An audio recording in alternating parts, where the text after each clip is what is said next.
Hello everyone, welcome to the channel. आज की इस वीडियो में हम यूनिट 1 डिस्कस करेंगे।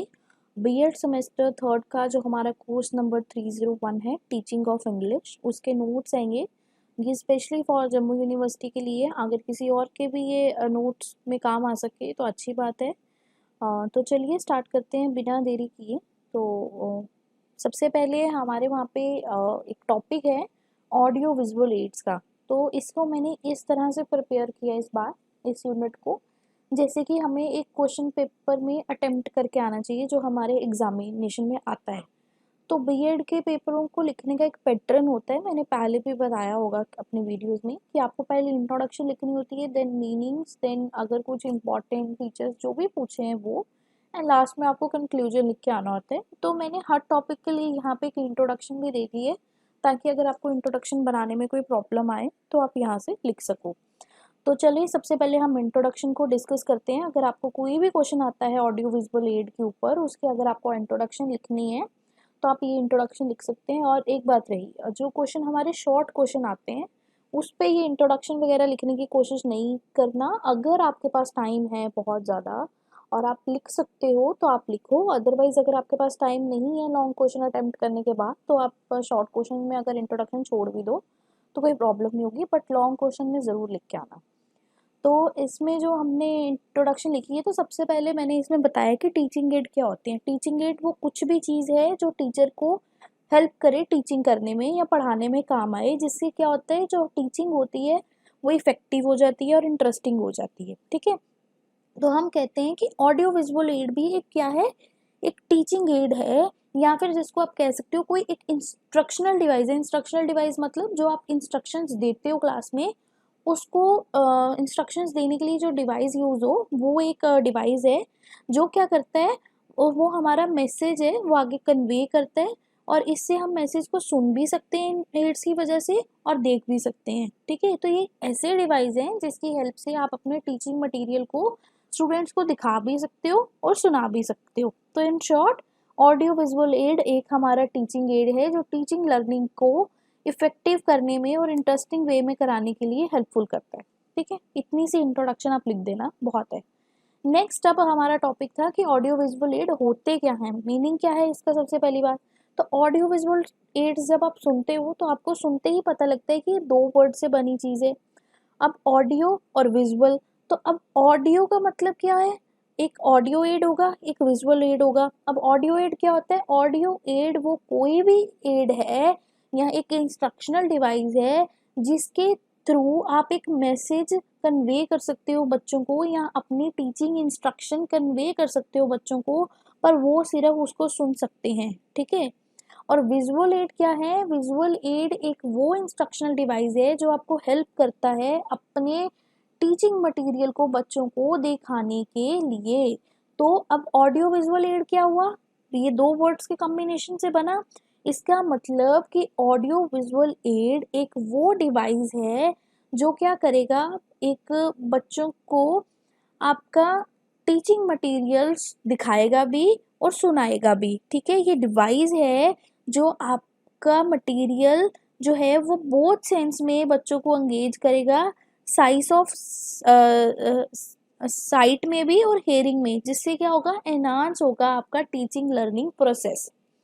तो इसलिए हम कहते हैं वो सारे एड्स जो हेल्प करें एक नॉलेज को क्लियर करने के लिए एक स्टूडेंट को थ्रू योर सेंसेस। कौन से सेंसेस, देखने के सेंसेस और सुनने के सेंसेस, उसको हम कहते हैं ऑडियो विजुअल एड या फिर ऑडियो विजुअल इंस्ट्रक्शनल मटेरियल भी। ठीक है, जो ये सारे लर्निंग मटेरियल होते हैं ये क्या करते हैं, टीचिंग लर्निंग की सिचुएशन को एज रियल एज पॉसिबल बनाने की कोशिश करते हैं, और क्या करते हैं, आपको फर्स्ट हैंड नॉलेज देते हैं through the organs of the hearing and seeing. अब आप किसी को कोई चीज़ दिखा के जब पढ़ाते हो तो बच्चे को ज़रूर वो हमेशा याद रह जाती है। ठीक है, अब हम एग्जाम्पल से समझते हैं। अब ऑडियो विजुअल एड की एग्जाम्पल क्या है, तो ऑडियो विजुअल एड की अगर हम एग्जाम्पल की बात करें टीचिंग में, तो हम वीडियोस के थ्रू पढ़ा सकते हैं, पिक्चर्स के थ्रू पढ़ा सकते हैं, स्लाइड शो के थ्रू पढ़ा सकते हैं, डायग्राम, चार्ट, मैप्स, इन सब के थ्रू हम पढ़ा सकते हैं।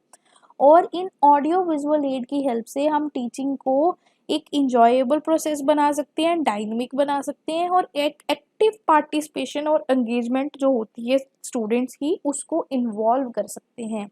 तो इन शॉर्ट एक ऑडियो विजुअल एड एक वो टीचिंग एड है जिसकी हेल्प से आप बच्चों को इंग्लिश पढ़ाते हो, और वो इंग्लिश जो आप मटेरियल बच्चों को पढ़ा रहे होते हो इंग्लिश का, उसको बच्चे देख भी सकते हैं और सुन भी सकते हैं उस मटेरियल को। और उसकी वजह से क्या होता है, आपकी जो टीचिंग ऑफ इंग्लिश है स्टूडेंट्स तक एनहांस होके जाती है, और वो इंटरेस्ट लेके एक्टिवली पार्टिसिपेशन करके इंगेज होके इंजॉय करके उस चीज़ को पढ़ते हैं। ठीक है, हम नेक्स्ट है, तो मैंने कहा था कोई भी क्वेश्चन आए अगर लॉन्ग में कि ऑडियो विजुअल एड क्या है, तो डेफिनेशन जरूर लिख के आनी है। अगर डेफिनेशन में किसी भी ऑथर का अगर आपको नाम नहीं याद रहा है बाय चांस, तो आप कोई भी इंग्लिश ऑथर 5-10 याद कर लो और लिख के आ जाना, बट कभी स्किप मत करना ये सोच के कि ऑथर का नाम भूल गया है। ठीक है, अब अब क्या है, तो पहली एक हमारी एस जेम्स ने एक हमें एक डेफिनेशन दी है। वो कहते हैं कि ये जो ऑडियो विजुअल एड हैं वो कोई भी डिवाइस हैं जो यूज़ हो सकें एक लर्निंग एक्सपीरियंस को मोर कंसंट्रेटेड वे में लेने के लिए, मोर रियलिस्टिक लेने के लिए और मोर डायनेमिक बनाने के लिए। कोई भी डिवाइस, कोई भी ऑडियो विजुअल एड जो एक लर्निंग एक्सपीरियंस को कंसंट्रेटेड वे, एंजॉयबल वे, रियलिस्टिक वे, डायनेमिक वे में करा सके, वो हमारे एक ऑडियो विजुअल एड्स हैं। ठीक है, अब वी गुड ने डेफिनेशन दी है। वो कहते हैं कि ऑडियो विजुअल एड वो सेंसरी ऑब्जेक्ट हैं या इमेजेस हैं जो इंटीमेट करती हैं और स्टिमुलेट करती हैं री लर्निंग को। ठीक है, और री लर्निंग कराती हैं। रीइंफोर्स लर्निंग क्या है, मतलब कि बच्चे रिस्पॉन्ड कर रहे हैं, आप उनको रिवॉर्ड दे रहे हो, तो देख रहे हैं, बोल रहे हैं, इंटरेक्ट ही कर रहे हैं बेसिकली। ठीक है, अगर आपको ये डेफिनेशंस याद हैं, अगर आपको एक मटेरियल भूल चुके हो मीनिंग में लिखने के लिए, तो आप ये वर्डिंग मीनिंग में भी लिख के आ सकते हो। ठीक है, नेक्स्ट अब हमारा क्वेश्चन था वहाँ पे सिलेबस में कि इम्पोर्टेंस क्या है ऑडियो विजुअल एड्स के इंग्लिश टीचिंग में। तो यहाँ पे मैंने 15 पॉइंट्स लिखे हैं। 15 पॉइंट बहुत होते हैं, लॉन्ग क्वेश्चन में अगर क्वेश्चन आए तो ज़रूर अटेम्प्ट करके आना। एटलीस्ट 10-12 पॉइंट्स तो रट लो, और कोई रटने वाली बात नहीं है, इतने ईजी हैं कि आपको पता ही होगा क्या है। नेक्स्ट इम्पॉर्टेंट थिंग, आपको फ्लो चार्ट बना के आना है। जो मेन मतलब इसका निचोड़ निकाल के एक ब्लैक हेड निकलेगा ना, उसको आप एक फ्लो चार्ट में लिख देना। इससे पेपर मतलब कि काफ़ी अच्छा इंप्रेशन जाता है स्टूडेंट का, जिससे मार्क्स लेने में इजी हो जाता है। ठीक है, तो पहला पॉइंट डिस्कस करते हैं। हम कहते हैं कि ऑडियो विजुअल एड है वो क्या करता है, मेक करता है लर्निंग प्रोसेस को मोर एंगेजिंग, इंटरेक्टिव और हेल्प करता है कैप्चर करने के लिए स्टूडेंट की अटेंशन और इंटरेस्ट इन द टॉपिक। ये बात तो आपको पता लग गई पहले ही डेफिनेशन मीनिंग में। अब हम दूसरा पॉइंट हमारा कहता है ये जो यूज़ करते हैं हम ऑडियो विजुअल एड, वो एक फैसिलिटेट करता है क्या, बेटर रिटेंशन और रिकॉल करने में इंफॉर्मेशन को by providing multi sensory input to the brain. अब बच्चे को जब वो ऑडियो विजुअल एड की हेल्प से पढ़ता है, वो बेटर टाइम तक रिटेन कर सकता है या रिकॉल कर सकता है उन इंफॉर्मेशन को। दूसरा पॉइंट ये हो गया। तीसरा पॉइंट हम कहते हैं कि ऑडियो विजुअल एड क्या करती हैं, हेल्प करते हैं इलुस्ट्रेट करने में अब्स्ट्रैक्ट और कॉम्प्लेक्स कंसेप्ट को, और इन कंसंट्रेट मैनर, और उसको इजी वे में बच्चे को समझाने में हेल्प करते हैं। जब हम किसी इंसान को कोई चीज़ बोल के नहीं समझा रहे होते कि कैसे हो रहा है, क्या हो रहा है, बट हम एक डायग्राम की हेल्प से उसको कितनी ईजिली समझा देते हैं, या किसी चार्ट की हेल्प से कितनी ईजिली समझा देते हैं। फॉर एग्जाम्पल, कभी आपने बचपन में ये पढ़ा होगा कि वाटर साइकिल कैसा होता है। अगर आपको टीचर वाटर साइकिल सिर्फ बोल बोल के पढ़ाती रहती तो आपको कभी याद ही नहीं होता। तो हमें क्या करता था टीचर, एक एक डायग्राम बना के याद कराता था, और हम उस डायग्राम की हेल्प से कितना कुछ सीख जाते थे और लिख के आ जाते थे। तो उसी तरह एक कॉम्प्लेक्स या डिफिकल्ट टॉपिक को ईजी वे में जो बढ़ा दे और समझा दे, वो भी ऑडियो विजुअल एड की एक इम्पॉर्टेंस है। नेक्स्ट थिंग, अब फोर्थ पॉइंट है हमारा using of audio visual add in teaching English. वो इम्प्रूव क्या करता है, लैंग्वेज बैरियर, अलो करता है स्टूडेंट को बेटर कंप्रीहेंड करने में नोशन ऑफ द लैंग्वेज। अब फॉर एग्जांपल कि अगर किसी स्टूडेंट को इंग्लिश नहीं आती, ठीक है, आप एक बच्चा नर्सरी क्लास में आया है या फर्स्ट क्लास में आया है और उसने कभी इंग्लिश नहीं बोली है, उसकी फैमिली में कभी इंग्लिश नहीं बोलते हैं, ठीक है। अब बच्चा घर पे जब एप्पल खाता है, हम उसको हिंदी में क्या बोलते हैं, सेब बोलते हैं, या कोई अपनी लोकल लैंग्वेज में उसे कुछ और बोलता होगा। अब बच्चे को उसको वही मतलब पता है। अब टीचर बार बार एप्पल बोल के जितना मर्जी समझा ले उसको, उसको कभी समझ नहीं आएगा क्या है एप्पल, जब तक वो उसको देखेगा नहीं। तो जब टीचर उसको एक पिक्चर दिखा के बोलता है कि ये देखो भाई ये एप्पल है, तो बच्चा उस इंग्लिश वर्ड को समझे या ना समझे, बट वो समझ आता है कि ये दिखने वाली चीज जिसको मैं घर पे से बुलाता था उसको यहाँ पे एप्पल बोल रहे हैं। तो क्या किया उसने, एक लैंग्वेज का जो प्रॉब्लम थी वो ओवरकम हो गई, उसको टीचर की लैंग्वेज ना समझ भी आती हुई चीजें समझ आई थोड़ी बहुत, ठीक है। नेक्स्ट पॉइंट है हमारा फिफ्थ, वो कहता है कि जो ऑडियो विजुअल एड है वो प्रोवाइड करता है स्टूडेंट को exposure to the different accent, culture context, dialects, वो एनहांस करता है ओवरऑल लैंग्वेज प्रोफिशिएंसी। अब क्या होता है कि जब हम ऑडियो विजुअल एड, अब ऑडियो में सुनने वाली चीज़ें भी हैं, देखने वाली चीज़ें भी हैं, तो अगर हम डिफरेंट डिफरेंट चीज़ों को सुनेंगे डिफरेंट डिफरेंट लैंग्वेजेस में, तो हमारा एक्सेंट भी इम्प्रूव होता है, हमारी बेसिकली ओवरऑल लैंग्वेज में भी इम्प्रूवमेंट आती है। सिक्स पॉइंट है हमारा कि ऑडियो विजुअल एड हैं जो वो क्या करते हैं, क्रिएट करते हैं डायनेमिक और इम्प्रेसिव लैंग्वेज इन्वायरमेंट को, और क्या करते हैं, प्रमोट करते हैं एक्टिव पार्टिसिपेशन और एंगेजमेंट अमंग द स्टूडेंट। जब आप किसी बच्चे को पीपीटी देख के पढ़ाओ, या आपको भी कभी टीचर स्कूल में पीपीटी दिखा के पढ़ाता होता था, आप क्लास में कभी इंटरेस्ट लो या ना लो, बट जिस दिन वो पीपीटी यूज करता था तो आप डेफिनेटली इंटरेस्ट लेते होगे, या चार्ट यूज करता होगा आप खुशी खुशी बोलते होगे, ठीक है ना। तो क्या हुआ, एक बच्चे की एंगेजमेंट उसमें इम्प्रूव हुई, एंगेज हुआ बच्चा। सेवंथ पॉइंट है हमारा, audio visual aid can be use to complete traditional teaching method such as lecture and text books, और प्रोवाइड करते हैं वेल राउंडेड लर्निंग एक्सपीरियंस, ठीक है। अब क्या हुआ कि ऑडियो विजुअल एड्स ने क्या किया, कॉम्प्लीमेंट किया एक ट्रेडिशनल टीचिंग मेथड को। जो लेक्चर थे, टेक्स्ट बुक थे, जो कहीं ना कहीं बोरिंग बनने लगे थे, उनके को भी यूज किया गया। लेक्चर फॉर्म में टीचर पढ़ाता था, बट क्या करता था, कोई पिक्चर लगा के पढ़ा देता था, तो वो इंटरेस्टिंग वे में बनने लग पड़ा। उसने एक well rounded learning experience provide किया। अब ये जो use of audio visual aid है वो हेल्प करता है ब्रेक डाउन करने में language barrier for a student और different style of making learning more accessible और इंक्लूसिव, ठीक है। ये आप ऑलरेडी पढ़ चुके हो, ये पॉइंट डिफरेंट तरीके से लिखा गया है। अब नेक्स्ट पॉइंट है कि ये क्या करता है, ऑडियो विजुअल एड स्टूडेंट को फैसिलिटेट कर देते हैं सेल्फ डायरेक्ट लर्निंग। ये अलो करती हैं स्टूडेंट को कि मटेरियल को प्रीव्यू किया अपने बेसिस पे, और अपने टाइम पे अपने हिसाब से पढ़ लिया, समझ लिया, देख लिया, ठीक है। नेक्स्ट थिंग है, ये ऑडियो विजुअल एड्स क्या करते हैं, हेल्प करते हैं इंक्रीज करने में स्टूडेंट की मोटिवेशन भी और उनका कॉन्फिडेंस भी। अब 11th पॉइंट हमारा ये है कि जो ऑडियो विजुअल एड हैं वो आपको एक रियल वर्ड एग्जांपल देते हैं, एप्लीकेशन देते हैं इंग्लिश सीखने में लिए, और आपको एक मीनिंगफुल वे में स्टूडेंट उसको सीख जाता है आसानी से, ठीक है। अब टीचर कभी कोई चार्ट दिखाता है, कोई पिक्चर दिखाता है, उस कहानी को एक असली तरीके से रिलेट करने की कोशिश करता है, तो जिसकी वजह से बच्चा उसको ईजिली सीखता है रियल वर्ल्ड के साथ कनेक्ट करने में। नेक्स्ट है कि जो ऑडियो विजुअल एड हैं इन टीचिंग में वो हेल्प करते हैं कल्चरल अवेयरनेस और सेंसिटिविटी को प्रमोट करने में लिए, ताकि डिफरेंट कल्चर में डिफरेंट तरीक़ों से पढ़ाया जाता है, तो ऑडियो विजुअल एड की वजह से वो भी कहीं न कहीं इस चीज़ में भी बेटरमेंट आती है। Next point 13, audio visual aid क्या करते हैं, एक प्रोवाइड कराते हैं feedback evaluation to the student, और अलो करते हैं उनको ट्रैक करने के लिए उनकी प्रोग्रेस और आइडेंटिफाई करने में उनका area of improvement.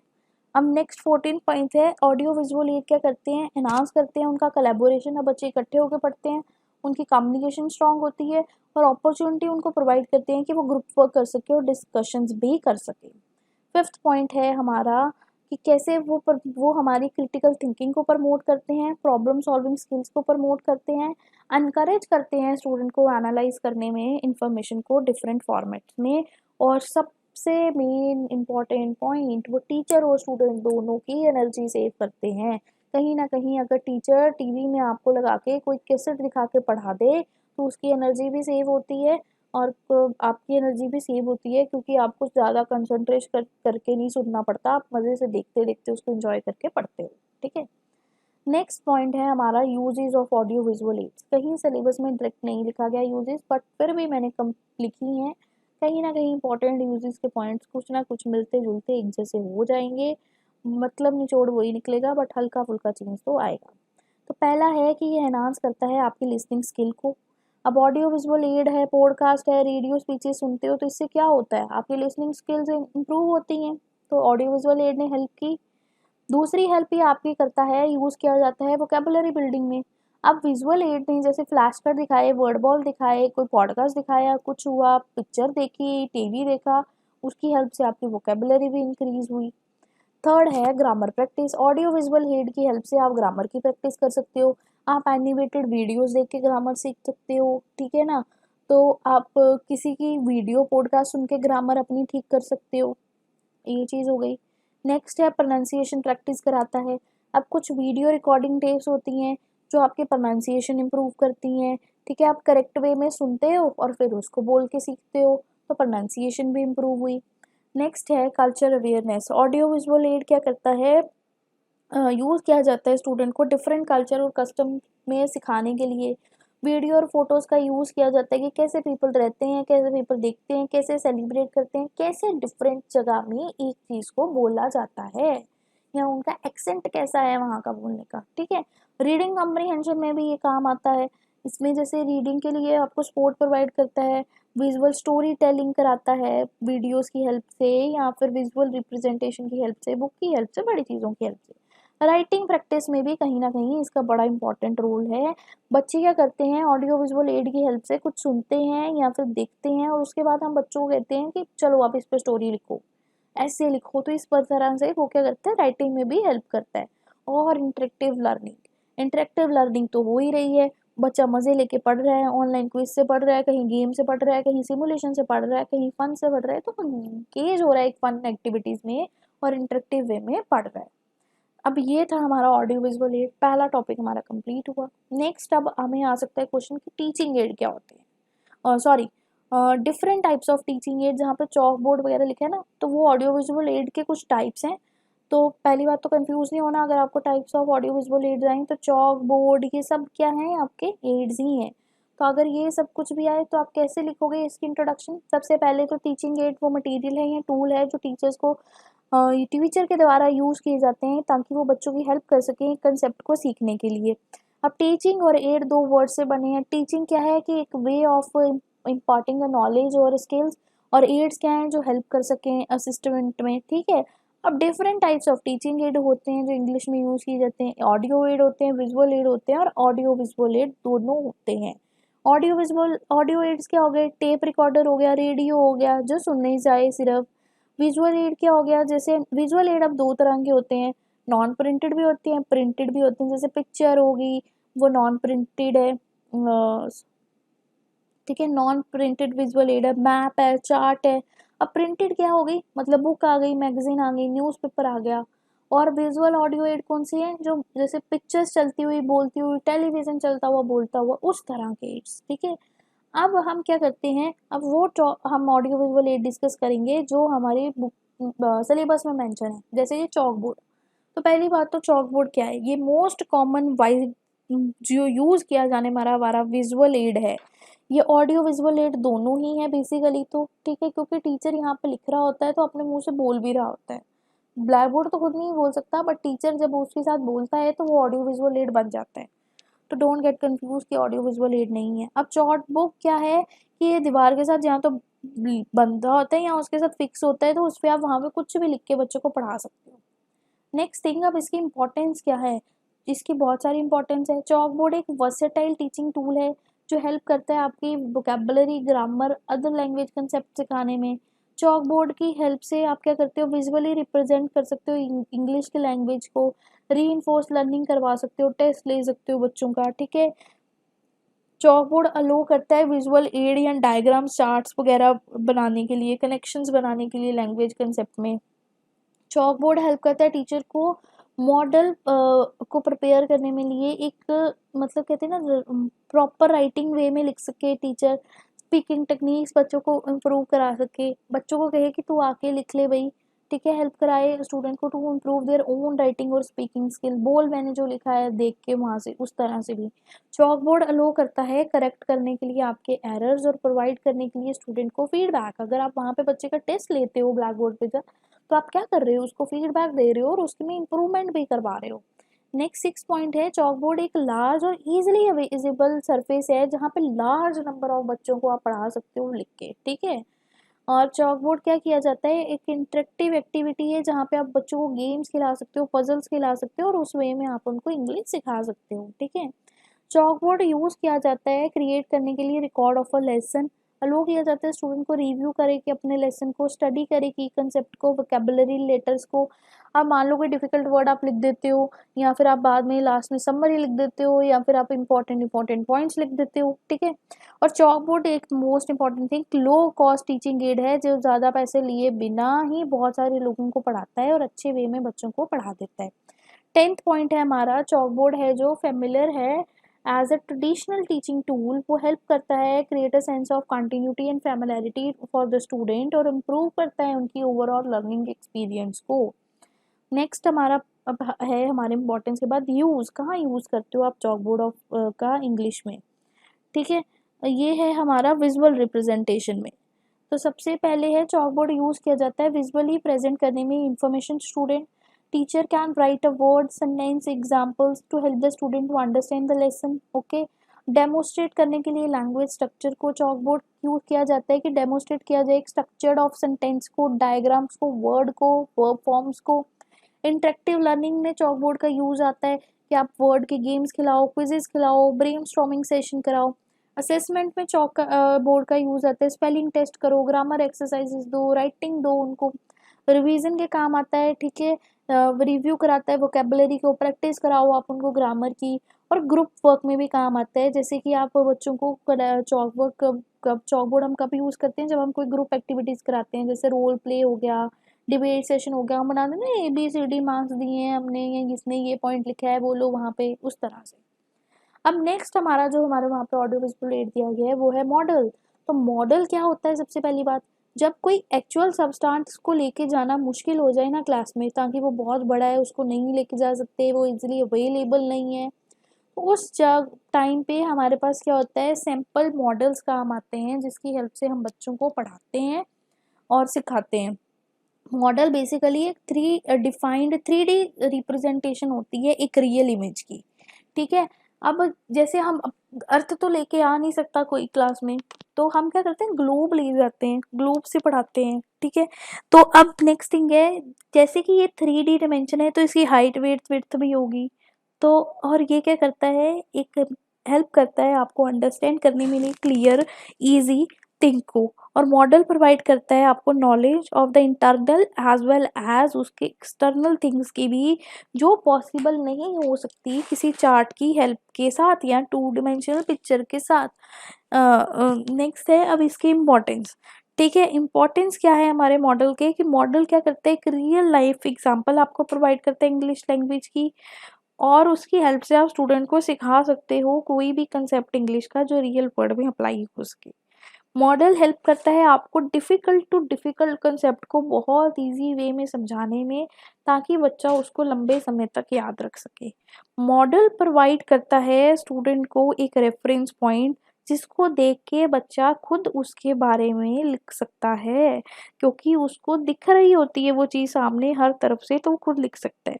Model help करता है कि आप डिफरेंट स्टाइल से बच्चे को लिखना सिखाओ, स्पीक बुक बोलना सिखाओ, और अलो करता है स्टूडेंट को कि कैसे उसको अपनी लैंग्वेज का यूज़ करना है depending upon the context, audience and purpose. Next thing है, मॉडल यूज़ करता है यूज़ किया जाता है इंट्रोड्यूस कराने में लिए न्यू वोकेबलरी वर्ड को, कंसेप्ट को, और अलो करता है स्टूडेंट को to see how words and perhaps can be used in the concept, और कैसे उसको रिलेट करना है अदर लैंग्वेजेस के साथ। मॉडल यूज़ किया जाता है एक फीडबैक देने के लिए बच्चों को राइटिंग स्पीकिंग का, और ये अलो करता है देखने के लिए कि कहाँ बच्चा गलत बोल रहा है, कहाँ सही बोल रहा है, और वो खुद इम्प्रूव कर सकता है क्योंकि उसको चीज़ सामने दिख रही होती है। 7th पॉइंट है हमारा, मॉडल यूज़ किया जाता है क्रिएटिविटी इंस्पायर करने के लिए, क्रिटिकल थिंकिंग एनहांस करने के लिए, क्योंकि एक मॉडल है वो स्टूडेंट को एक स्टार्टिंग पॉइंट देता है अपनी ओन राइटिंग और अपनी स्पीकिंग एक्सरसाइजेस को स्टार्ट करने के लिए। मॉडल यूज़ किया जाता है डेमोन्स्ट्रेट करने के लिए importance of the structure and organization in a writing and speaking, ताकि स्टूडेंट को वो चीज़ दिख रही होती है तो बच्चे आपस में स्ट्रक्चर्ड और ऑर्गेनाइज्ड वे में कम्युनिकेट करते हैं अपने आइडियाज़ को। जैसे बच्चे को दिख रहा है कि भाई ये चीज़ कैसे काम कर रही है, तो वो पहला पॉइंट पहले से ही लिखता है ना, बीच में से तो कहानी लिखनी शुरू नहीं कर देता। तो एक स्ट्रक्चर्ड वे में कैसे चीज़ों को लिखना है उसमें भी हेल्प करता है। मॉडल इम्प्रूव करता है स्टूडेंट की रीडिंग कम्प्रीहेंशन को, एज क्योंकि वो स्टूडेंट जो है एनालाइज करते हैं मॉडल को और बेटरली अंडरस्टैंड करते हैं उस लैंग्वेज कंसेप्ट को जो रिप्रेजेंट किया जाता है। मॉडल हेल्प करता है डेवलप करने के लिए स्टूडेंट की लैंग्वेज स्किल को नेचुरल और इनोवेटिव वे में, क्योंकि स्टूडेंट लर्न करता है एग्जाम्पल के साथ और उसको याद करता है, लंबे समय के लिए याद रखता है, ना कि रट्टा मारता है उस चीज़ को। अब यूजेस क्या है इसके? विजुअल रिप्रेजेंटेशन, मॉडल क्या प्रोवाइड करता है? विजुअल रिप्रेजेंटेशन ऑफ इंफॉर्मेशन, जो स्टूडेंट को हेल्प कर सके लेसन समझने के लिए। वोकेबुलरी बिल्डिंग में हेल्प करता है मॉडल, क्योंकि टीचर यूज करते हैं चार्ट वगैरह प्रेजेंट करते हैं न्यू वर्ड और उसके मीनिंग को उस तरह से। ग्रामर प्रैक्टिस होती है मॉडल की हेल्प से, ठीक है, वर्ब सेंटेंसेस, स्ट्रक्चर सेंटेंसेस आप सब सिखा सकते हो। राइटिंग प्रैक्टिस करा सकते हो स्टूडेंट को, कोई मॉडल दिखा के बोल सकते हो कि भाई स्टोरी लिखो। कल्चर अवेयरनेस दे सकते हो कि कैसे डिफरेंट ट्रेडिशन में कैसी चीज़ों को बोला जाता है, देखा जाता है, क्या कैसे लिखा जाता है। इंटरेक्टिव लर्निंग टूल है एक मॉडल, जिससे स्टूडेंट इंटरेक्टिवली पार्ट लेते हैं गेम क्विज की तरह और उसको यूज़ करते हैं। नेक्स्ट हमारा टूल जो मेंशन किया गया है वो है वहाँ पे चार्ट। तो चार्ट एक ग्राफिकल टीचिंग लर्निंग मटेरियल है जहाँ पे डायग्राम, पिक्चर, ग्राफ्स, मैप्स को हम यूज़ करते हैं। एक विजुअल मीडिया है ये, एक लॉजिकल रिलेशनशिप है इसमें मेन आइडिया में और सपोर्टिंग फैक्ट्स में, ठीक है। बाकी रेडीमेड चार्ट भी मिल जाते हैं, खुद भी बना सकते हो। बाकी इसकी डेफिनेशन भी एक दी गई है, लिखना चाहो लिखो, अदरवाइज इतना डिफाइन करने की नीड नहीं है। नेक्स्ट अब इसकी इंपॉर्टेंस क्या है? तो वही घूम फिर के इम्पोर्टेंस जो वहाँ ऊपर लिखे ना वैसे के वैसे ही आएंगे, तो डोंट कंफ्यूज कि बार बार रिपीट हो रहे हैं। भूल जाओ तो लिख के आ जाना, सब में वही यूज हो जाते हैं। जैसे चार्ट है, अब क्या है, ग्रामर सिखाएगा, डिफिकल्ट कंसेप्ट को इजी बनाएगा, न्यू वोकेबुलरी आप बच्चे को पढ़ा सकते हो, कंपेयर और कंट्रास्ट करा सकते हो। अब चार्ट की हेल्प से हम डिफरेंस बस सिखा सकते हैं बच्चों को, वर्ब, सेंटेंसेस, टेंसेस सब सिखा सकते हैं। अब चार्ट है वो विजुअल एड बच्चों को प्रोवाइड करता है, रीइंफोर्स लर्निंग करवा सकते हो, बच्चे जब लंबे समय तक उसको याद रख सकते हैं। इंटरेक्टिव टीचिंग एड बन जाता है, गेम्स खिला सकते हो, पजल्स खिला सकते हो, यूज़ कर सकते हो बच्चों के एज अ फीडबैक के लिए, ठीक है। उनकी एडिटिंग एक्सरसाइज के लिए चार्ट यूज़ किया जा सकता है, जैसे record of a lesson plan के लिए कि क्या समराइज पॉइंट लिख दिए वहाँ पे या डिफिकल्ट वोकेबुलरी वर्ड लिख दिए। चार्ट यूज़ किया जा सकता है विजुअली रिप्रेजेंट करने के लिए किसी पैसेज को, किसी टेक्स्ट को, ठीक है। चार्ट यूज़ किया जाता है कि किसी फ्लो ऑफ जो कोई किसी चीज़ को कैसे लिखना है उस तरह से, जैसे ऐसे रिपोर्ट लिखा रहे हो तो कैसे उसका फ्लो होता है उसको आप चार्ट पे बना के दिखा सकते हो, ठीक है। चार्ट यूज़ किया जाता है create a sense of order and structure in the classroom और make it easier for the student to understand the lesson और द एक्टिविटीज, इसके लिए भी। अब इसके यूजेस क्या है? वोकेबुलरी बिल्ट हो रही है, ग्रामर बिल्ट हो रही है, राइटिंग प्रैक्टिस हो रही है चार्ट की हेल्प से। आप बच्चों को चार्ट बनाने को बोलो या चार्ट देख के कुछ लिखने को बोलो, एक ही बात है। आप रीडिंग करवा सकते हो बच्चों को चार्ट की हेल्प से, समराइज पॉइंट्स करा सकते हो। अब डिफरेंट कल्चर्स में कैसे किसी चीज़ को रिप्रेजेंट किया जाता है, बोला जाता है, वो दिखा सकते हो। और इंटरेक्टिव लर्निंग तो होती ही होती है, बच्चों को गेम्स खिलाओगे, कुछ पढ़ाओगे तो उस वे में, ठीक है। अब नेक्स्ट है हमारा उसमें ऑडियो टेप्स। तो ऑडियो टेप क्या होती है? एक मेमोरी टेप होती है जहाँ पे लॉन्ग टाइम के लिए हम एक रिकॉर्ड करके रखते हैं साउंड। पतली सी प्लास्टिक की स्ट्रिप होती है जिसके बीच में आवाज़ भरी जाती है। आपने टेप रिकॉर्डर्स के टाइम शायद टेप देखी भी हो। तो वो एक इलेक्ट्रिकल डिवाइस के साथ चलती है और उसमें हमारी साउंड रिकॉर्ड रहती है, उसकी हेल्प से हम बच्चों को इंग्लिश सिखाते हैं क्लास में। अब क्या है इसकी इम्पोर्टेंस? ये एक्सपोज करती है स्टूडेंट को ऑथेंटिक लैंग्वेज इंग्लिश कैसे बोली जाती है, बेसिकली डिफरेंट डिफरेंट एक्सेंट में इंग्लिश को कैसे बोला जाता है। ये यूज़ की जाती है बच्चों की लिसनिंग स्किल्स को बढ़ाने के लिए, बच्चे सुनेंगे तो लिसनिंग स्किल्स भी बढ़ेंगी। ये यूज़ की जाती है बच्चों को न्यू वोकेबुलरी वर्ड सिखाने के लिए, ईडियम्स फ्रेजेस सिखाने के लिए, ठीक है, सेंटेंसेस बताने के लिए। ऑडियो टेप्स को यूज़ किया जाता है एक प्रोनाउंसिएशन, उनकी इंटोनेशन को सिखाने के लिए, उनकी ओन स्पीकिंग स्किल्स को इम्प्रूव करने के लिए। ऑडियो टेप्स की बहुत इंपॉर्टेंट है बच्चों की क्रिटिकल थिंकिंग और एनालिसिस स्किल्स को बढ़ाने के लिए, ताकि बच्चे खुद सुनते हैं और अपने आइडियाज़ को इंक्रीज करते हैं। ऑडियो टेप्स यूज़ की जाती हैं सेंस ऑफ इम्प्रेशंस के लिए, इमर्शंस के लिए, और लो करती हैं स्टूडेंट को अपनी ओन जैसी भी उनको टूटी फूटी इंग्लिश आती है, जैसी भी आती है उसमें नेचुरली वे में वो बोलें। ऑडियो टेप्स उनको इम्प्रूव करती हैं रीइंफोर्स लर्निंग के लिए। बच्चा आप खुद की आवाज़ रिकॉर्ड करके सुनेगा तो ज़रूर सीखेगा। ऑडियो टेप यूज़ की जाती हैं फीडबैक प्रोवाइड करने के लिए, स्पीकिंग लिसनिंग स्किल्स को लो करते हैं, उनको हेयर करने के लिए, नीड टू इम्प्रूव, कहाँ इम्प्रूव करना है।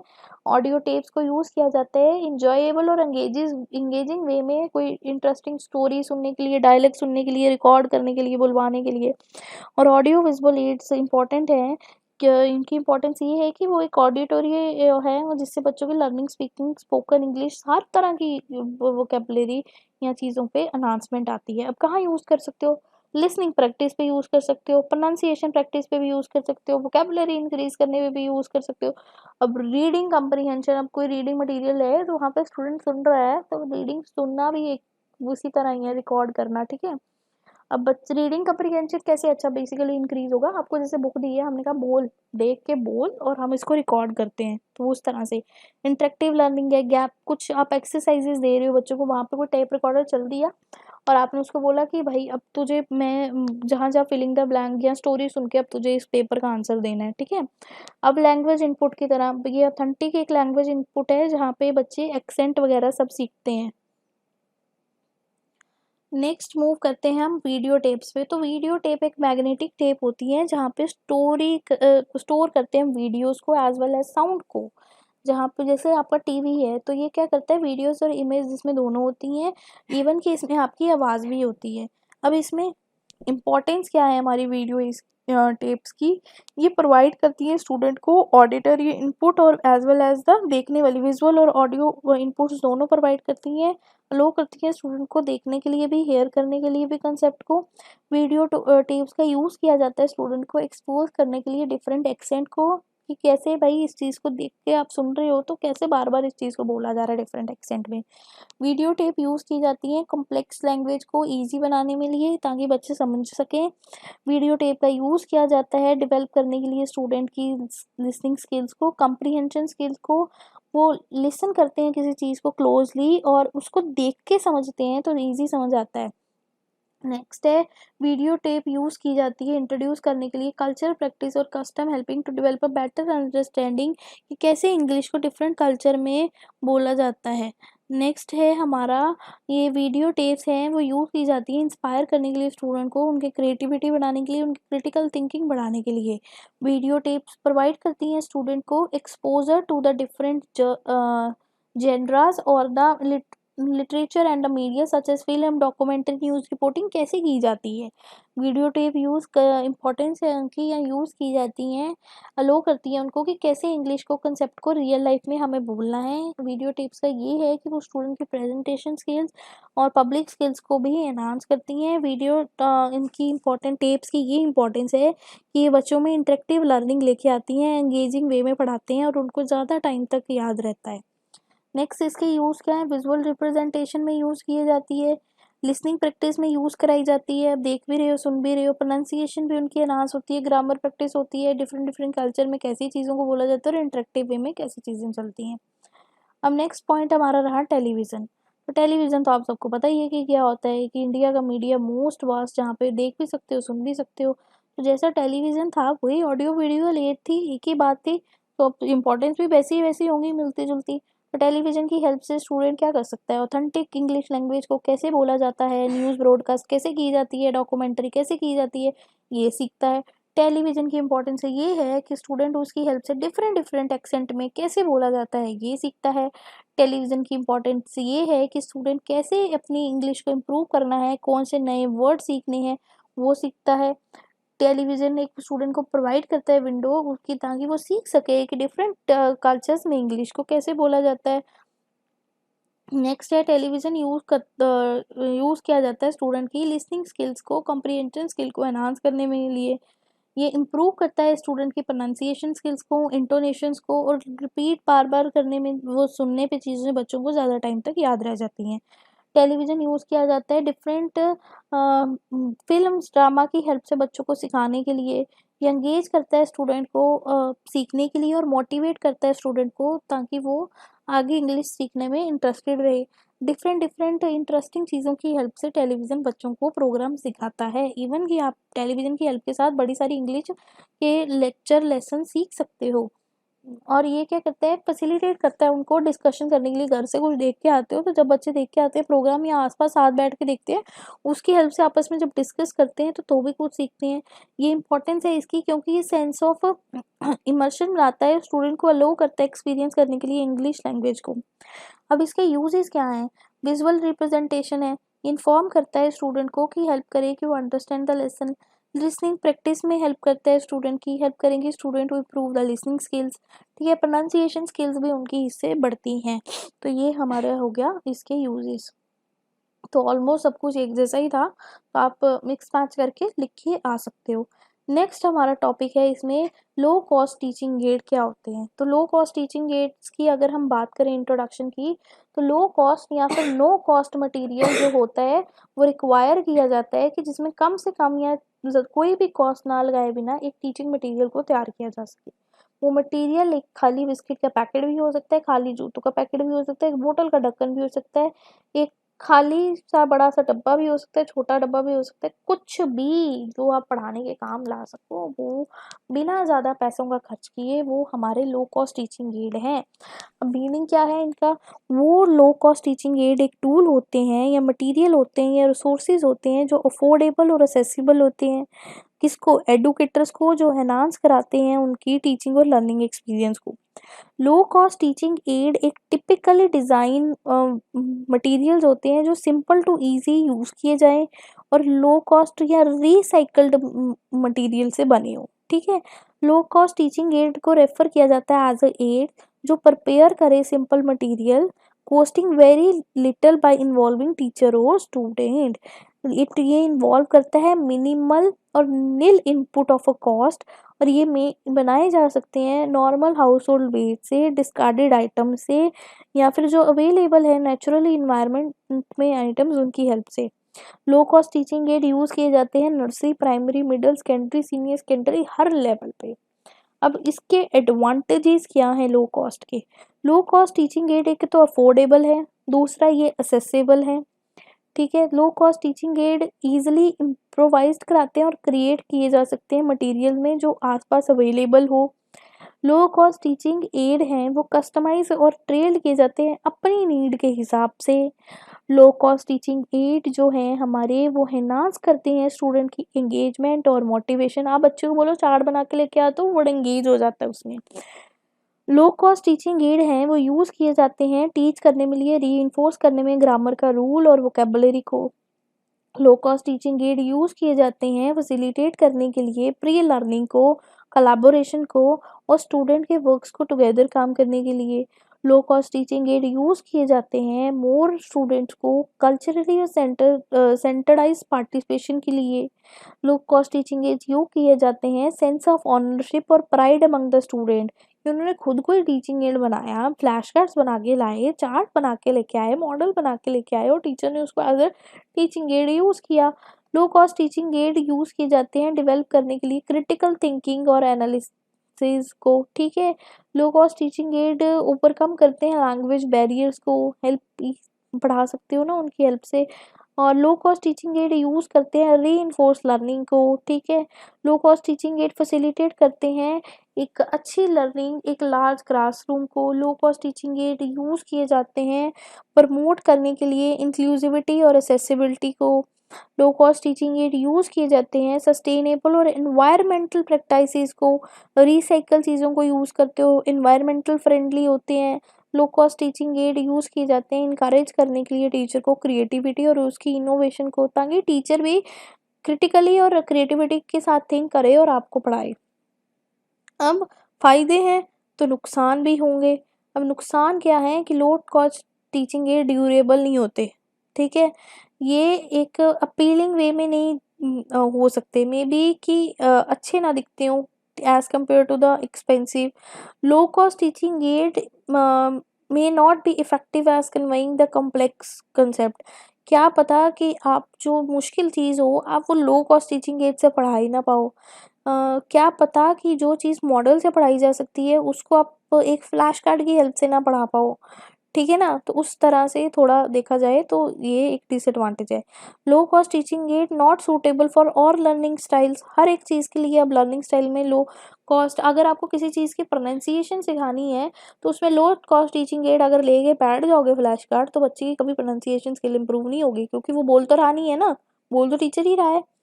Low cost teaching aid may not B suitable for all learning environment, ठीक है।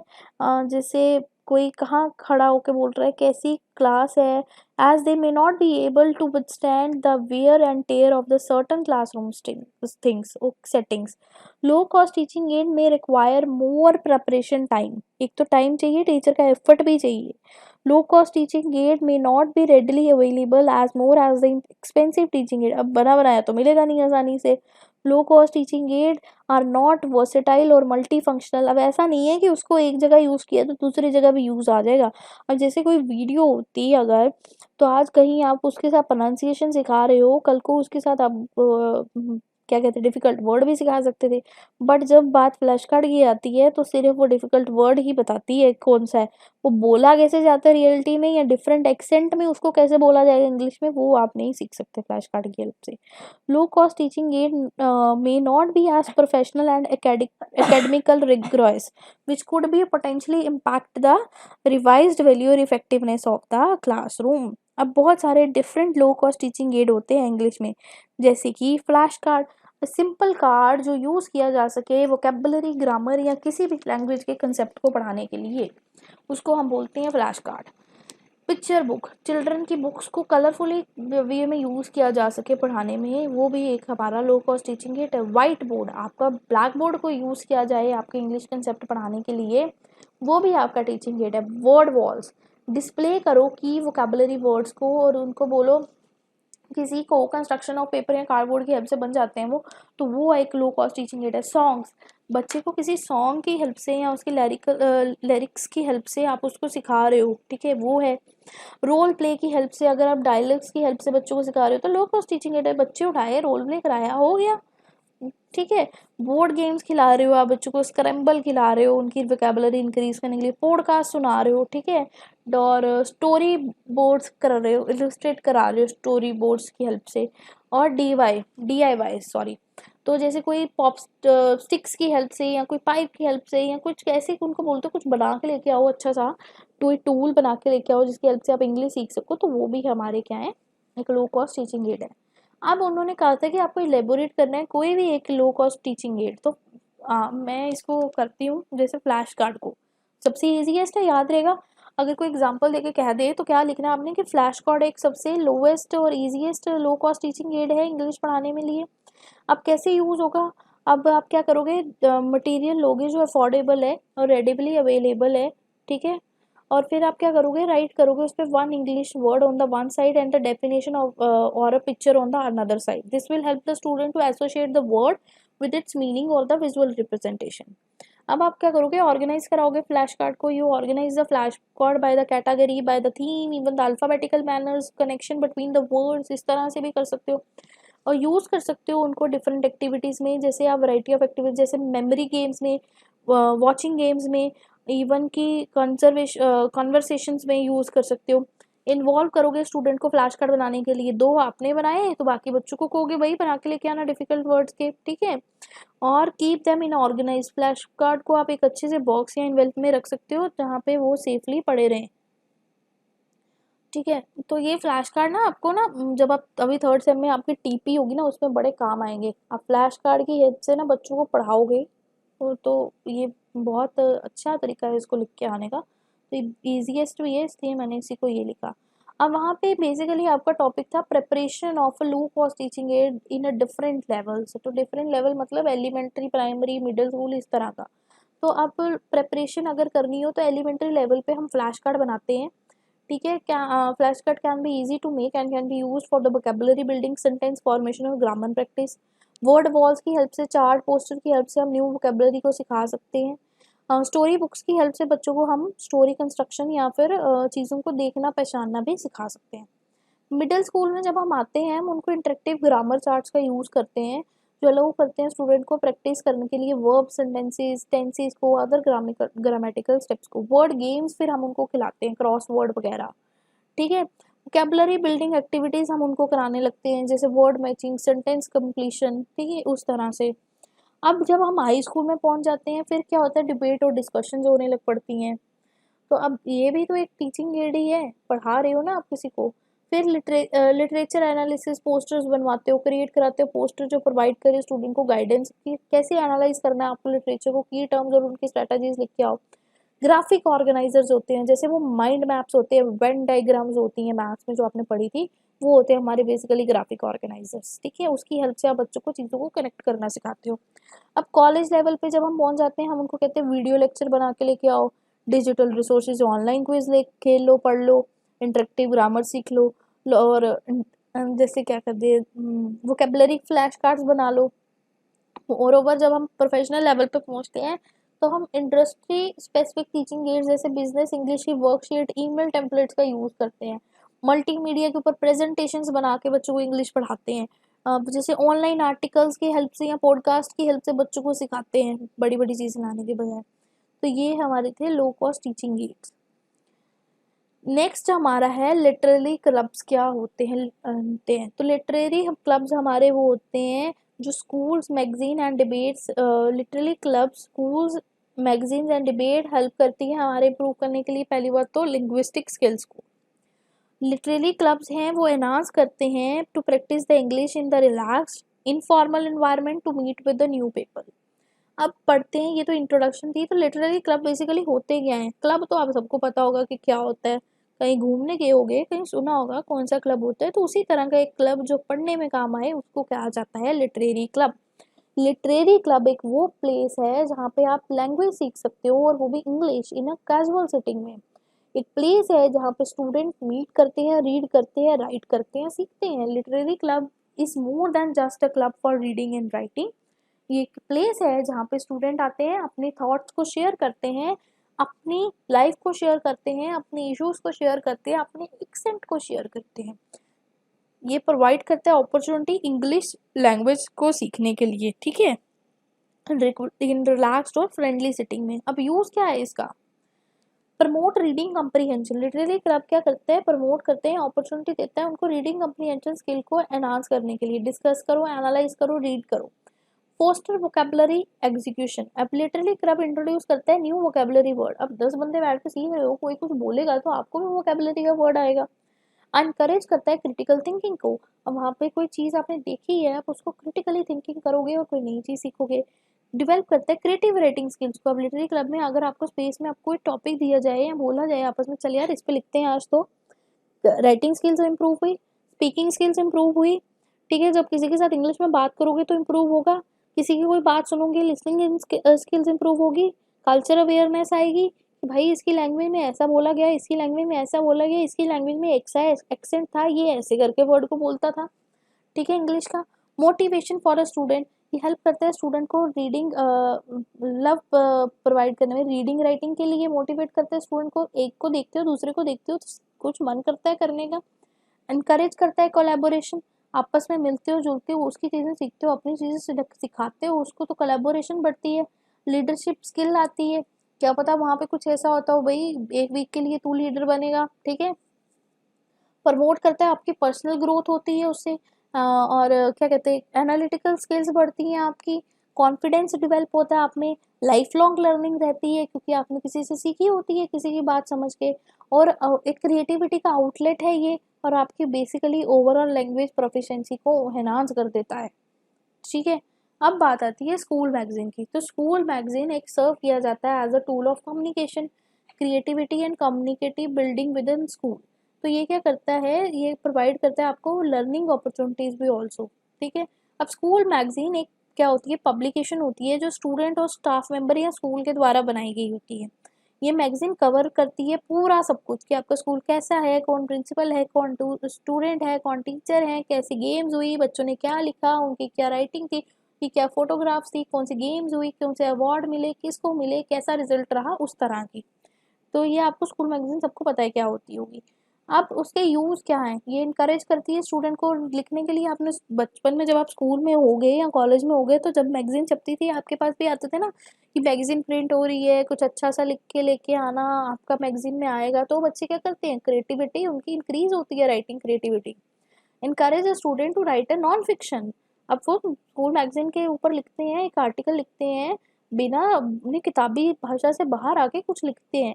डेवलप करता है रिसर्च स्किल्स को। अब कुछ लिखनी है अच्छी सी पोइम मैगजीन के लिए तो कहाँ से ढूंढोगे, रिसर्च करोगे। क्रिटिकल थिंकिंग एनहांस होगी। भाई कई तो खुद ही बनाते हैं टॉपिक, कहते हैं अब क्रिटिकल थिंकिंग करके दिमाग लगा के लिखते हैं। Learn to edit and revise. अब आप उस चीज़ को जब छापने के लिए भेजते हो, एडिट करते हो, रिवाइज करते हो अपने वर्क को बार बार। Understanding the writing process. अब school magazine can help the student to understand the writing process. अब किसी को अब पोइम या कोई ऐसे लिख रहे हो, कोई आर्टिकल लिख रहे हो, पता लगता है ना कैसे लिखोगे, क्या प्रोसेस है उसको लिखने का। वोकेबुलरी बिल्ड होती है जब आप उसको पढ़ते हो या उसको लिखते भी हो या सुन। अब कहीं से एक इतना सब कुछ आया तो उससे नए नए वर्ड सीखने को मिले। ग्रामर आपकी इम्प्रूव होती है, पंक्चुएशन स्किल्स आपकी इम्प्रूव होती हैं, स्पेलिंग्स आपके इम्प्रूव होते हैं, रेगुलर वे में आपको राइटिंग लिखने में इम्प्रूव होती है, सेंस ऑफ अकम्पलिशमेंट आती है इसमें। ठीक है, कॉन्फिडेंस बिल्ड होता है कि भाई मेरा तो आज आर्टिकल आ गया मैगजीन में, मैं भी लिख सकता हूँ, उस तरह से। फीडबैक मिलता है आपको जब आपके कोई आर्टिकल को पसंद करता है। अच्छा, promote sense of community promote होती है। और स्टूडेंट क्या कहते हैं, फॉर फ्यूचर राइटिंग अपॉर्चुनिटीज़ के लिए प्रिपेयर हो जाते हैं कि आगे जाके जब हमें लिखना होगा तो हम लिख पाएंगे। तो ये थी हमारी स्कूल मैगजीन। नेक्स्ट थिंग है हमारी डिबेट्स। और डिबेट एक फॉर्मल डिस्कशन है जहाँ पे हम पार्टिसिपेट करते हैं, प्रेजेंट एंड डिफेंड करते हैं किसी के आर्गूमेंट को। ठीक है, फॉर और अगेंस्ट में होती है, आप सबको पता है, अपना पॉइंट ऑफ व्यू रखा जाता है। तो ये दो लोगों के बीच में या दो से ज़्यादा लोगों के बीच में एक डिस्कशन होती है डिफरेंट साइड ऑफ टॉपिक में। एक ही टॉपिक के ऊपर वो अपने अपना नज़रिया देते हैं। एजुकेशनल, पॉलिटिकल, एंटरटेनमेंट, किसी भी तरह के टॉपिक पे ये हो सकती है। अब यूज़ क्या है, अब डिबेट करनी है, अगर किसी के साथ बहस करनी है तो पहले उसका पॉइंट सुनोगे तभी बहस करोगे ना। तो क्या होगा, एक्टिव लिसनिंग स्किल्स बढ़ेंगी आपकी, किसी को सुन रहे हो तो बोलोगे। क्रिटिकल थिंकिंग बढ़ेगी। तो इससे अब कुछ बोलना है तो सुन के समझ के दिमाग लगा के बोलोगे। वोकेबुलरी एनहांस होगी। अब वोकेबुलरी एनहांस होगी आपकी कि भाई अच्छा ये वर्ड उससे सुना, इसको ऐसे भी बोल सकते थे। प्रोनाउंसिएशन आपकी एनहांस होगी। अब फ्लुएंसी आएगी डिबेट में, तेज़ी तेज़ी से बोलने की, ठीक ढंग से बोलने की। Improves the comprehension. ठीक है, आर्ग्यूमेंट्स करोगे, लिसनिंग स्किल, कॉम्प्रीहेंशन स्किल्स को इंक्रीज करोगे, डेवलप करोगे कॉन्फिडेंस को, प्रमोट करोगे कोलैबोरेटिव लर्निंग को, 10 बंदों के बीच में बैठ के बोलोगे, सीखोगे, कल्चर अवेयरनेस आएगी आपकी। रियल वर्ल्ड की स्किल्स में इंग्लिश को कैसे यूज़ किया जाता है, कैसे यूज़ होगी इंग्लिश हमारी एक्टिव लिसनिंग स्पीकिंग स्किल्स को, वो सब सीखोगे।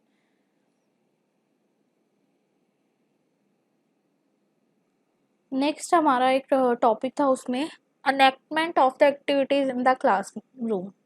तो enactment of the activity classroom refer करता है process of putting the plan activities into a practice. कि टीचर ने कोई एक्टिविटी प्लान की और अब उसको क्लास में करना है परफॉर्म, तो क्या स्टेप्स होते हैं। तो इस सुनते ही पता लगता है, पहले तो प्रिपेयर करना है। Before enacting the activity teacher should ensure that all required और रिसोर्सेज उसके पास अवेलेबल होने चाहिए क्लासरूम में। देन फिर स्टूडेंट टीचर क्या करता है, इंट्रोड्यूस करता है activity to the student, explain करता है उसका पर्पस, उसका ऑब्जेक्टिव और उसकी गाइडलाइंस। थर्ड थिंग होती है डेमोस्ट्रेशन। अगर नेसेसरी हो टीचर डेमोस्ट्रेट करते हैं कि भाई एक्टिविटी करनी कैसे है। अगर कोई गेम खिला रहा है तो करके भी दिखाएगा एक चीज़ की ऐसे चलती है, ऐसे करनी है। नेक्स्ट है ग्रुपिंग। स्टूडेंट को ग्रुप्स में डिवाइड करता है teacher, depend upon the activity. क्या पता कोई 2 ग्रुप बनाए, कोई 3 ग्रुप बनाए और किसी में ग्रुप बने ही ना। नेक्स्ट है मॉनिटरिंग। अगर ग्रुप्स बने हैं या बच्चे एक्टिविटी कर रहे हैं तो उसको मॉनिटर भी करना है, असिस्टेंस भी देनी है, फीडबैक भी देना है। एनकरेजमेंट।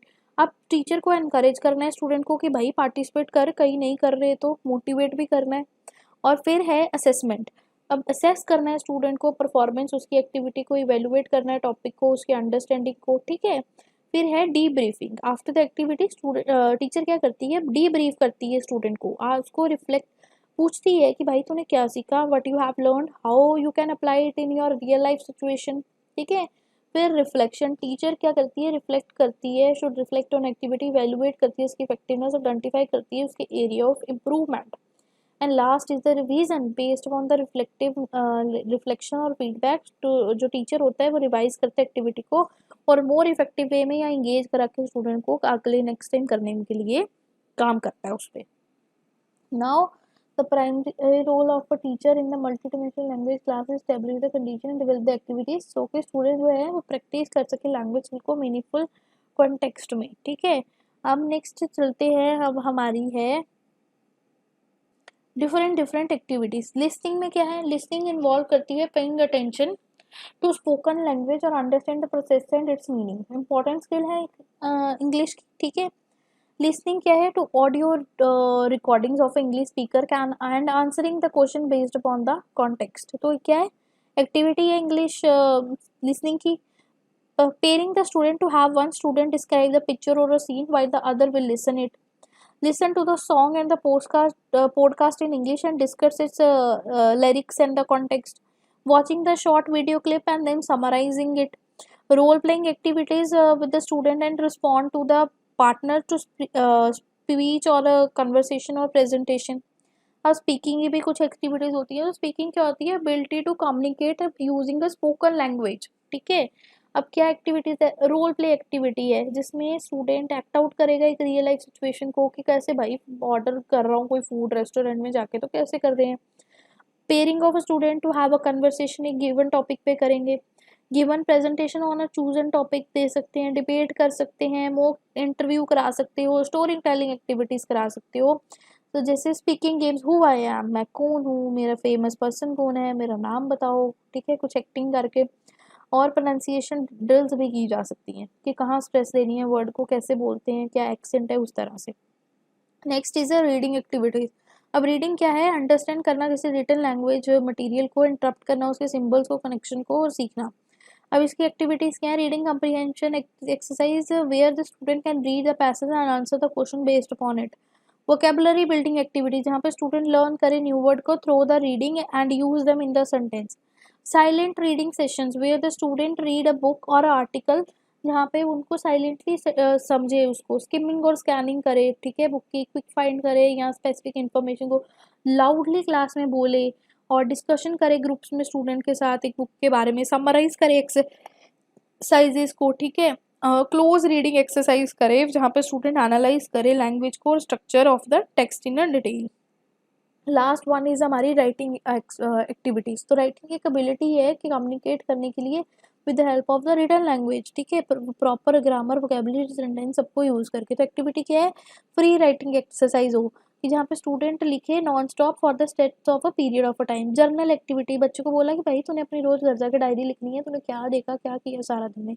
लेटर राइटिंग लिखने को बोले उसको टीचर, ठीक है। क्रिएटिव राइटिंग लिखने को बोले, अपनी कोई स्टोरी, अपनी कोई पोइम लिख के एडिट करने के लिए बोले किसी चीज़ को, ठीक है। फीडबैक राइटिंग फीडबैक एक्सरसाइज जहाँ पे student give and revise the constructive feedback on each other writing, ठीक है। एक दूसरे कॉपी चेक करने को दे देते थे हम कभी कभी। कोलेबोरेटिव राइटिंग करने को बोले, भाई ग्रुप में लिखो कोई पीस, आपस में कोई स्टोरी जोड़ो, मिलो और लिखो। Writing a prompts and time writing exercises जहाँ पे student give a topic and a time limit to write a specific amount of a word, ठीक है। एक लास्ट टॉपिक है हमारा इसमें, पार्ट्स ऑफ स्पीच। तो पार्ट्स ऑफ स्पीच क्या होती है, बेसिक बिल्डिंग ब्लॉक है इंग्लिश लैंग्वेज के, जहाँ पे डिफरेंट टाइप्स ऑफ वर्ड को हम जोड़ते हैं और एक सेंटेंस बनाते हैं। टोटल हमारे पास 8 पार्ट्स ऑफ स्पीच है। एक पहला होता है हमारे पास नाउन। नाउन क्या होता है, these are the word that name a people, place और things and idea. Next is a pronoun. Pronoun क्या है, वर्ड जो टेक प्लेस करते हैं नाउन की, ही शी वाले। वर्ब क्या है, words that shows the action and the state of being, dancing, playing, like this. Adjective, these are the word that describes the nouns and the pronouns. He is very beautiful girl. Adverbs, they are words that describe the verbs, adjective and other adverbs, okay. Prepositions are the words that shows the relationship between the noun and pronoun and the other words in the sentence. Conjunctions are the words that are connect the word, perhaps, or the clauses like and or. And next is the interjections. These are the words that express the strong emotions and the feeling. Oh, oh, wow, like ये वाले words जो होते हैं, ठीक है। तो एक understand करना डिफरेंट पार्ट्स ऑफ स्पीच को एक इम्पॉर्टेंट है स्टूडेंट के लिए, क्योंकि वो उसको हेल्प करता है to understand how to word a function in the sentence and how to use them effectively while speaking in writing. Okay, now अब कैसे आपको यूज करना है low cost teaching aid to बच्चों को पार्ट्स ऑफ स्पीच सिखाने के लिए। Teaching a part of speech can be made easier and more engaging with the low cost teaching aid. Here are some ideas. Color coded word cards. Create a word cards in a different colors for each part of a speech and ask the student to sort out the card by the color and discuss what they notice about each word. Like आपने red colour blue colour के दो card बनाए, red colour पे सारा noun लिख दिया और blue colour पे आपने सारा वर्ब्स लिख दिया। अब आपने बच्चे को बोला कि भाई तू सारे रेड वाले अलग कर दे, तू ब्लू वाले अलग कर दे। अब उसको बोला कि देख तू इसमें रेड कलर के कार्ड में ऐसा क्या है जो सभी कार्ड्स में है, तो उसने देखा कि भाई रेड कलर तो सारे ही नाउन है, ठीक है। उस तरह से parts of a speech poster create कराओ पोस्टर जो हाईलाइट करे different parts of a speech with example, hang them in the classroom ताकि वो रेफर कर सके और रिव्यू कर सके पार्ट्स ऑफ स्पीच को again and again. Word sort, giving a student the list of a word and ask them to sort them out in a different parts of a speech categories. Grammar songs और chants, एक song बनाओ जिससे वजह से बच्चे को grammatical parts of speech याद रह जाएं, ठीक है। Role play games, create a role play game जहाँ पे स्टूडेंट एक्ट आउट करे different parts of a speech. Next thing is like that this can be fun engaging activity and इससे क्या होगा कि this can help the student to understand the different part of a speech. Mad libs, यहाँ पे आप mad labs help करते हैं student को participate different part of the speech in the sentence and this can be funny and engaging activity. Sentence strip, एक sentence strip को create करो जिसमें different parts of a speech लिखी हो, highlight करो उसको डिफरेंट कलर के साथ और हेल्प करो स्टूडेंट को। जिसके वो बेसिकली हेल्प करता है स्टूडेंट को देखने के लिए कि कैसे different part of the speech work करते हैं एक सेंटेंस के बीच में, ठीक है। तो ये थे हमारे ओवरऑल लो कॉस्ट टीचिंग एड। अब बेसिकली आपको वहाँ पे अगर कोई कहे कि एक टीचिंग एड उठाओ और उसकी हेल्प से पार्ट ऑफ स्पीच समझा दो। अब how the graphic organizer use in the parts of speech. Graphic organization पहली बात तो होता क्या है, ग्राफिक ऑर्गेनाइजर एक विजुअल टूल है जो हेल्प करता है स्टूडेंट को ऑर्गेनाइज करने के लिए और अंडरस्टूड करने के लिए उनकी information in a structured and systematical way, ठीक है। अब उसके बाद है हमारा take many forms such as diagram, charts. अब टेबल, ग्राफ्स, इन तरह की इन सब की हेल्प से आप क्या बनाते हो, ग्राफिक ऑर्गेनाइजर बनाते हो। अब टीचिंग पार्ट्स ऑफ स्पीच में ग्राफिक ऑर्गेनाइजर यूजफुल है जो हेल्प करते हैं स्टूडेंट को ऑर्गेनाइज करने के लिए information to understand the how different parts of a speech work together. अब आइडेंटिफाई करो पार्ट्स ऑफ स्पीच, ठीक है, कैसे ऑर्गेनाइजर्स की हेल्प से टिप्स हैं। Before creating a graphic organizer make sure that the student understand each part of a speech and its function in the sentence. Now choose a graphic organizer. भाई कौन सा graphic organiser लेना है जिसकी help से हम बच्चों को समझाएं, मैप्स लेने हैं, फ्लो चार्ट लेने हैं, वेन डायग्राम लेनी है। Label the organization, different parts of speech उस पर लेबल आउट करो, ठीक है, और उसको यूज करो डिफरेंट कैटेगरीज में, अगर उसको इंक्लूड करना है तो करो। यूज एग्जाम्पल, प्रोवाइड करो बच्चे को example for each part of speech and having a student add them in a graphic organizer. This will help the student to see how different parts of a speech are used in the sentences. Practice using the different parts of a speech. Having a student practice using a different part of a speech in the sentence and add them to the graphic organizer. Help the student to understand how different parts of the speech are working together. Now review or assess करो, review the graphic organizer with the student and assess their understanding to the different part of the speech. Okay तो basically इस तरह से हमारा हुआ। तो एक example के थ्रू अगर हम पढ़ाएं तो मैं एक टेबल लेती हूँ, अगर टेबल भी एक हमारा ग्राफिक ऑर्गेनाइजर है और टेबल की हेल्प से अगर मुझे डिफरेंट पार्ट ऑफ स्पीच पढ़ानी है तो मैं कैसे पढ़ाऊंगी। पहला एक टेबल में मैं कॉलम बनाऊंगी parts of speech, then is definition, then is example. मैंने लिखा नाउन क्या है, एक पर्सन, प्लेस और थिंग है, और एक आइडिया एग्जाम्पल क्या है, गर्ल, स्कूल, बुक, लव। अब नेक्स्ट मैंने लिखा प्रनाउन, वो चीजें जो नाउन की जगह ले लें, ही, शी, इट, दे।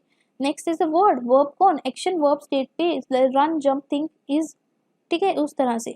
अब next is adjective, a word that describe a noun और pronoun, red, happy, tall, beautiful. Adverb, word जो डिस्क्राइब करें किसी वर्ब को, quickly, slowly, very, well, okay, उस तरह से। प्रपोजिशन, वर्ड जो रिलेशनशिप बिटवीन शो करे नाउन और प्रोनाउन में या किसी अदर वर्ड में, इन, आउट, एंड, अंडर। कंजक्शन जो वर्ड्स को कनेक्ट करे, एंड, बट, और, बिकॉज। और इंटरजेक्शंस जो वर्ड हैं जो फ्रेज करें, जैसे एक्सप्रेस करें स्ट्रॉन्ग इमोशन, वाओ, ओ, आउच, हे, तो ये टेबल क्या है, क्लियर डेफिनेशन दे रहा है और एग्जाम्पल दे रहा है for each part of the speech. ये आपको अंडरस्टैंड करा रहा है या स्टूडेंट को अंडरस्टैंड करा रहा है, identify and understand the different parts of a speech in the sentence by filling in additional examples. Student can practice in use this different part of a speech in their own writing in the speech. तो इसी के साथ हमारा unit number 1 जो course number 301 का था, teaching of English BEd semester 3 का, complete हो गया। आई होप सो आपको समझ आया हो। अभी भी किसी को कोई डाउट हो, कुछ डिफिकल्ट लगा हो या लगा हो कि ये नोट्स बहुत डिफिकल्ट है, कमेंट आउट करना। आई विल ट्राई कि मैं आपकी और ज़्यादा हेल्प कर सकूँ। और अगर आपको वीडियो पसंद आई है तो वीडियो को लाइक करो, चैनल को सब्सक्राइब करो, ताकि जितने भी नोट्स आगे अपडेट हों आपको टाइम टू टाइम मिलते रहे। सो बाय बाय एवरीवन, मिलते हैं एक नई वीडियो के साथ।